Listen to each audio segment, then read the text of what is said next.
Welcome to This Week in East Brunswick. The work of the East Brunswick School Planning Committee went public this week with a community forum. Nearly 200 people accepted the committee's invitation to discuss solutions to a number of significant problems faced by the schools. We'll have more on that story this week. Also this week, Elvis is back in an upcoming fundraiser by the Friends of the Library. Local veterans are raising funds for a township veterans monument. Members of the East Brunswick Human Relations Council invite everyone to a fun-filled fair to be held this weekend at the high school. And we'll show excerpts from the high school's boys soccer game against St. Joe's, which will be shown in its entirety Thursday night at 8:30. But first, it's time for a quick look at programming here on Channel 8 next week. Managing menopause is the topic of discussion Monday morning at 10 o'clock. Join Lenore Kulik on Look Great, Feel Great. At 10:30, it's stories about chicks and ducks for the 4-year-old set on stories from the library. Tuesday night's lineup includes Just Kidding, a show geared for kids from 6 to 12. That's at 7 o'clock. At 7:30, Paul Hansen investigates charitable gift-giving strategies on You and Your Money. Exercise the Right Choice follows at 8 o'clock. This month's Spotlight on Education focuses on Hammersholt Middle School. Superintendent of Schools Dr. John Kopko and the school's principal, Dr. Joanne Susko, talk about how students grow together in 6th and 7th grade. That's Wednesday night at 7:30. At 8 o'clock, it's a new edition of Teen TV, including stories from this year's Summer Arts Institute and a review of My So-Called Life. Thursday night, watch for the township's own news program, This Week in East Brunswick, at 7 and again at 8 o'clock. October is National Disability Employment Awareness Month. In keeping with the intent of the national designation, Channel 8 will show 2 special productions throughout the month. The first, Phenomenal Progress via the Middlesex County Human Potential Action Committee, may be seen at 7:30 Thursday night. The second, Women and Disabilities, The Path Less Traveled, will be shown on Tuesday night, October 11th at 8 o'clock.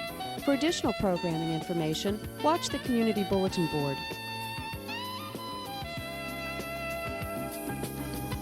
Hi, my name is Bharat Choksi. And I'm Rebecca Brenowitz, and we're members of the East Brunswick Human Relations Council. We are planning a special event on Sunday, October 2nd from 12 noon to 5 p.m. The event will be held on the grounds of East Brunswick High School. The event is called Our Community is Fair, and it is sponsored by the East Brunswick Human Relations Council and various community organizations. There will be 3 areas of attraction: entertainment, American and ethnic foods, and arts and crafts from many vendors.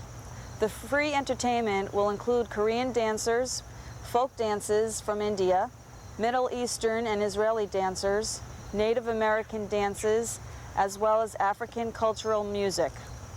On the food side, we will have exotic and American foods like tandoori chicken, shish kebab, falafel, samosa, gyro, kebab, fried wonton, bulgogi, pierogies, egg rolls, dumplings, Italian ice, and traditional American food like chicken wings, burgers, and hot dogs.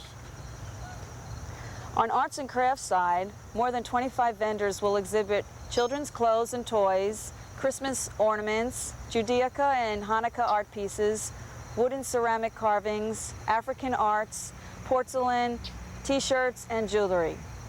A local karate school will demonstrate their art. We will also have our all-time favorite clown, puddings. The event will be held indoors if it rains. Let me remind you that a major role of the Human Relations Council is to help people appreciate and understand the benefits of diverse cultures. So please block out Sunday, October 2nd on your calendars. We hope to see you at the high school.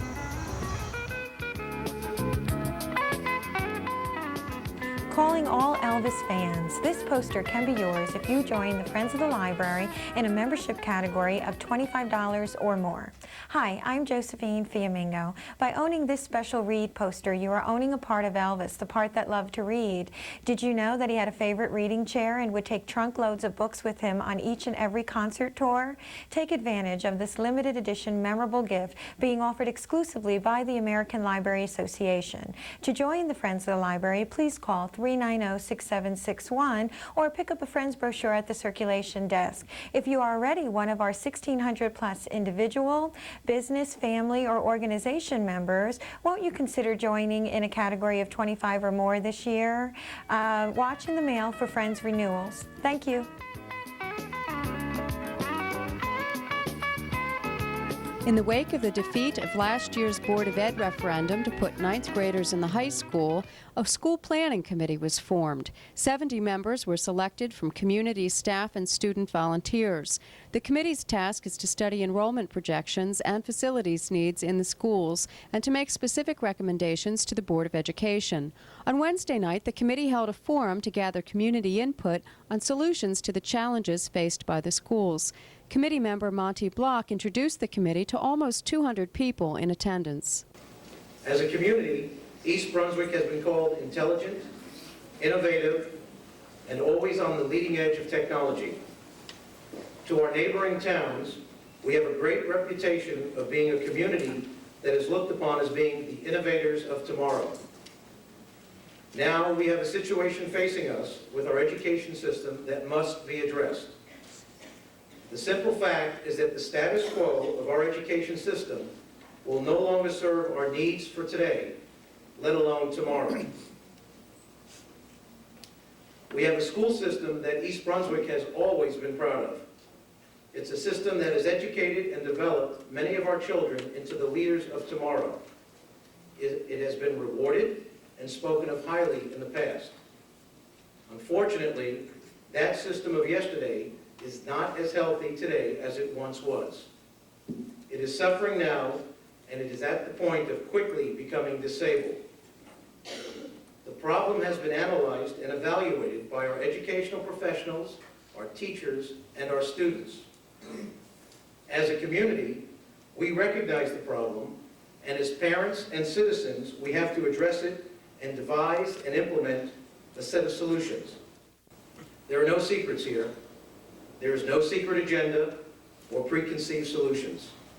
Everything is open to the community and available for your review and evaluation. Starting on September 1st, the school planning committee, which as Monty said, consisted of 70 volunteers from the community, began meeting, began researching the information that was provided to us, and most importantly, began interviewing members of the community, asking them two very important questions.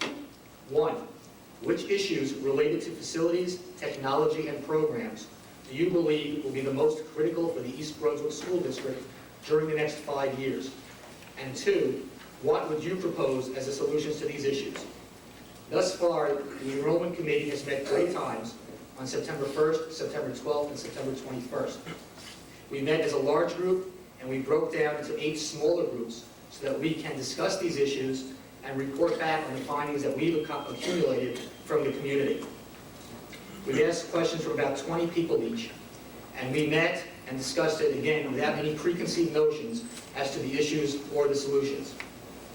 Excerpts of the information that was provided to us are here today and are available at the library for future reference.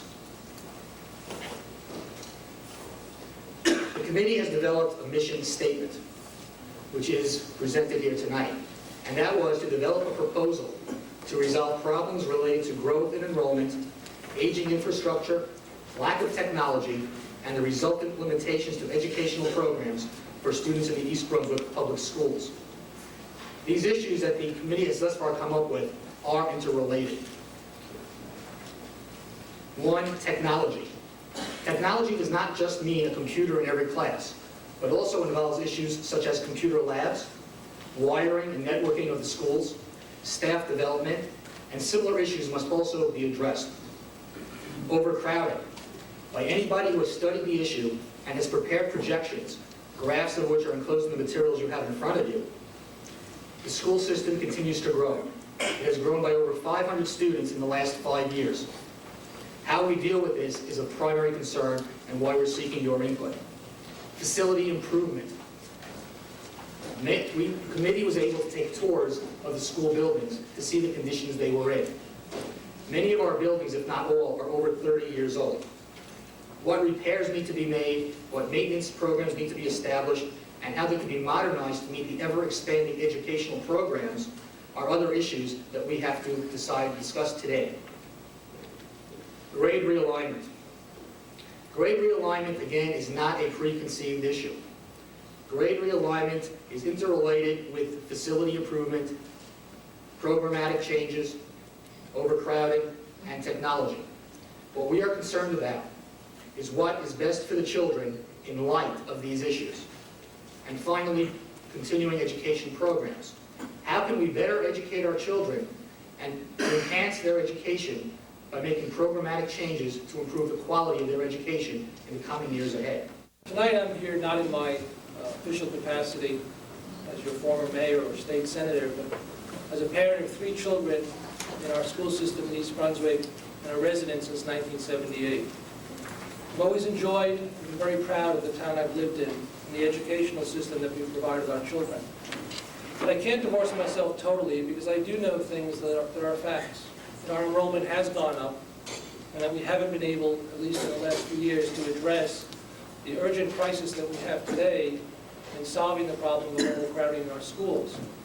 We have to make sure as residents that we don't get into a political debate whether bigger is better or smaller is better, or a lot of misfacts about what our school system looked like in 1972, which truly has no comparison to what it is today.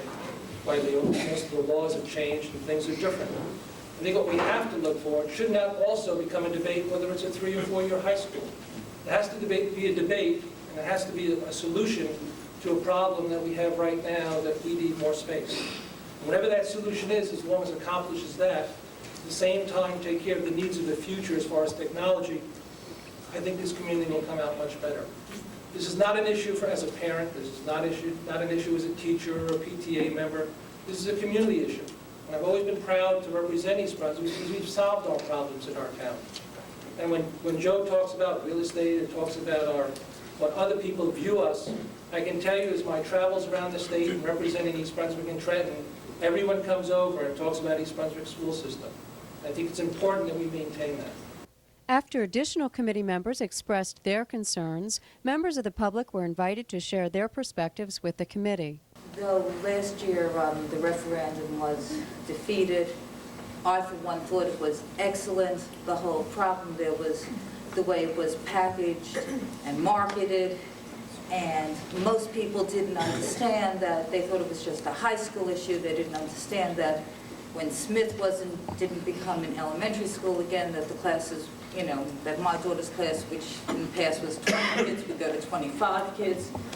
And teaching 25 kids is very tough to read as opposed to 20.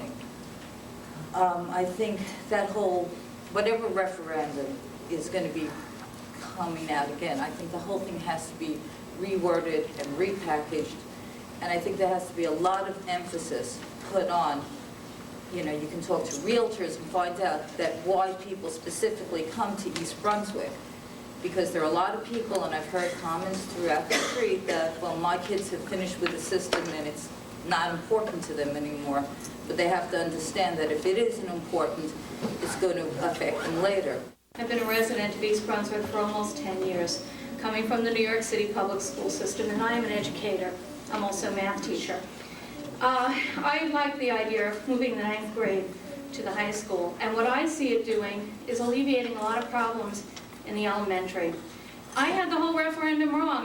What you were planning to do was not what I thought was being done. The high school needs to be expanded, no question. The 9th grade, I believe, belongs in the high school. They partake of all the activities. Almost everywhere else in the state, they are considered high school students. They shouldn't be bused to the high school. I thought by moving the 9th grade out of Churchill, you were going to make the Churchill for grades 7 and 8, making Hammersholt 5 and 6, which I think is a better combination than 6 and 7. There's a big maturity gap in Hammersholt between a 6th grader and a 7th. By moving the 5th grade into Hammersholt, you alleviate some of the crowding in all of the elementary schools. They all have 5th grade classes that consist of at least 3 classes. Some have 4 5th grades. You would gain 3 to 4 classrooms. That would allow you full-day kindergarten and maybe taking a classroom to create a computer lab. I think one of the needs of a computer lab is that when you have individual computers in a classroom, it's very difficult. Most teachers cannot handle setting up 1 or 2 students to do something different. Most of us teach in a very traditional setting and have a difficult time breaking things into individualized groups. The nice thing about a computer lab is everyone is getting the same instruction at the same time. And I'm going to give you an example and point. I came from Hillsborough before I moved here. We did not like it. It was very rural. We were told it was up and coming. We didn't like the area as much. We're happier here. But I have friends who stayed in Hillsborough. And when my daughter was being taught cursive writing in 2nd grade, her daughter was in computer lab as a special, twice a week, learning how to touch type. And this technology in the future is more valuable. I have a 6th grader now who still hunts and pecks, and her daughter's been touch typing since 3rd grade and gets all of her reports done on the computer. But you need to do it in a lab setting. I've come with no solution, just a comment, and that is the handicap programs we have, the special ed. I have a preschool child that is in the preschool program. It's a wonderful program. And I just wanted to comment that in all of our plannings, I know you have a difficult job, that we do keep these kids in mind because they really do need our support, and I don't want them to get lost somewhere in all the difficulties and the cuts that we'll have to do, because they do need us, and we do a great job right now. Thanks. I think the schools are wonderful. I have a high school senior who's applying to wonderful places, and I have a 9th grader who's on this committee. I voted for the 4-year high school. I think it's important. We've been through Churchill. We've been through that horrible trek from Smith to Churchill. I haven't seen the overcrowding, but I bet it is in all of the schools. I think as a community, we lost credibility when we closed the Irwin School and then we opened it up again. So my main concern is, if you're going to tell me we're really overcrowded, are we really, where are the numbers coming from, and are they real?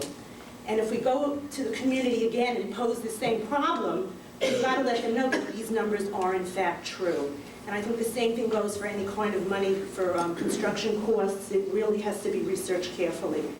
The Planning Committee will present their recommendations to the Board of Education in October.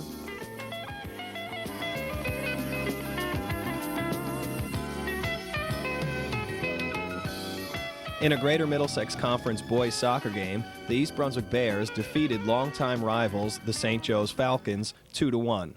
The Bears entered the game with a record of 2-1, with a 1-0 loss last weekend to Westfield. The Falcons, however, came in 4-0 with no goals scored against them this year, until 11 minutes into the game, East Brunswick's Joe Condorso headed the ball into the St. Joe's net to put the Bears on the board 1-0. Number 10, Joey Condorso at the 11th minute. 29-29 left in the first half, and East Brunswick jumps on the board 1-0. St. Joe's Jeremy Weil tied up the game 20 minutes into the first half. Well, no, he takes the kick directly, and he scores. Jeremy Weil. Throughout the game, there were a few close shots on goal, but none finding the back of the net. Late in the game, frustration set in and things heated up. The last 3 times St. Joe's played East Brunswick at home, the Bears lost. But East Brunswick's Dan Goriello wasn't going to let that happen again. With 7 minutes to go in the game, Goriello takes a pass and floats one over the Falcons goalie. Rosenthal tries to take it off the bounce. Goriello steps up to help him, can't get to it now. East Brunswick control near side. Condorso calling for it. East Brunswick has some numbers, good opportunity. Goriello has a few steps. All he's got to do is beat the keeper, and he does. Dan Goriello could have the game winner with 6:23 remaining. It's East Brunswick 2, St. Joe's 1, and there's the goal we've been talking about for a while. East Brunswick hasn't been able to get the ball over mid. This game can be seen in its entirety with play-by-play coverage from Phil Peterson and Scott White Thursday evening, September 29th at 8:30 p.m. For East Brunswick, as we said, big rivalry and a well-deserved win. East Brunswick played very well this afternoon. St. Joe's on the other side played a very strong ball. Hello, I'm Fran Galena, Director of the East Brunswick Department on Aging, and we're at the Senior Center today for part 1 of the annual East Brunswick Senior Games. Activities going on behind me right now are bocce throw and shuffleboard. There's horseshoe pitching today and indoor games, including shuffleboard, pool, darts, and checkers. As I mentioned, this is the first half of the annual Senior Games. The second half will take place next week in hopefully better wind conditions at Bicentennial Park, followed by quick barbecue if the weather permits us to enjoy the outdoors next week, and then the winners will be awarded their medals. The points scored today will be added to their scores next week in Part 2.